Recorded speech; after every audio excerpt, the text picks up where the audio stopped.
Et nous bénissons Dieu pour la présence de chacun de nous. Que Dieu soit loué. Chaque chose a son temps. Nous allons préparer nos cœurs, préparer nos cahiers, nos Bibles, nos bics, parce que nous voulons manger la nourriture solide, car nous avons faim, nous avons soif, et nous voulons manger. Amen. Hein? La parole nous dit, au commencement était la parole, et la parole était avec Dieu, et la parole était Dieu. Amen. Elle était au commencement avec Dieu. Nous allons inviter notre pasteur Jean pour prier pour la parole de Dieu et nous présenter l'orateur de ce matin. Amen. Et nous acclamons le Seigneur. Lèvons-nous, nous allons.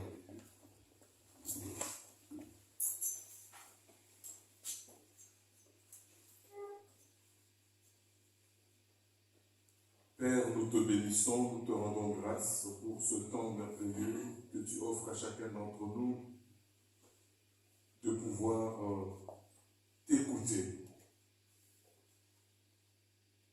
Il est écrit que l'homme ne vivra pas seulement de pain, mais il vivra de toute parole qui sort de ta bouche. Et la Bible ajoute que c'est poussé par l'Esprit que les hommes ont parlé de ta part.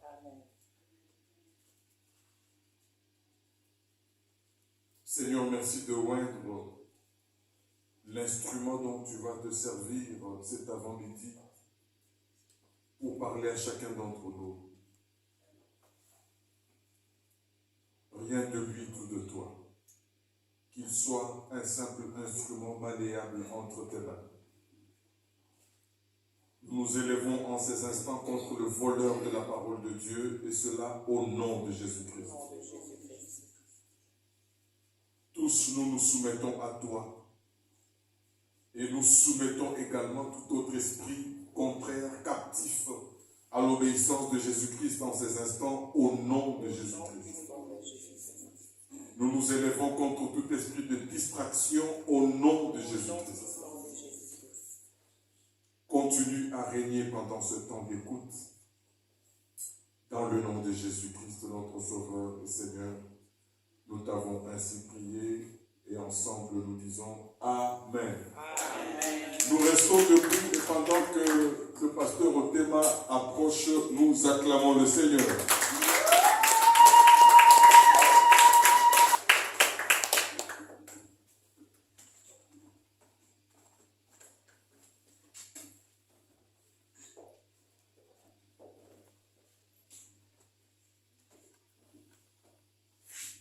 Amen.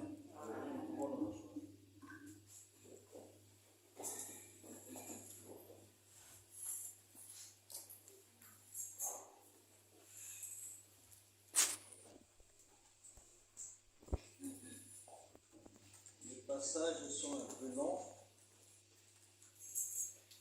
Nous allons ouvrir nos Bibles dans 2 Samuel chapitre 7, à partir des versets 1 à 17.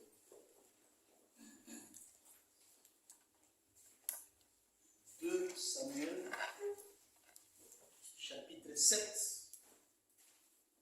de 1 à 17.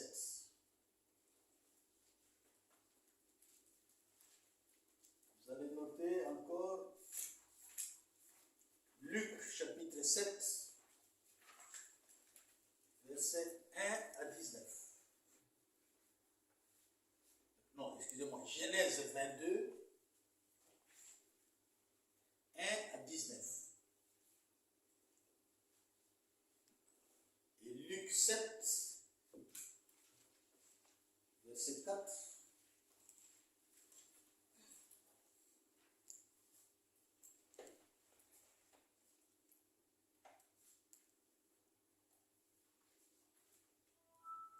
Donc, j'ai dit 2 Samuel 7, 1 à 17.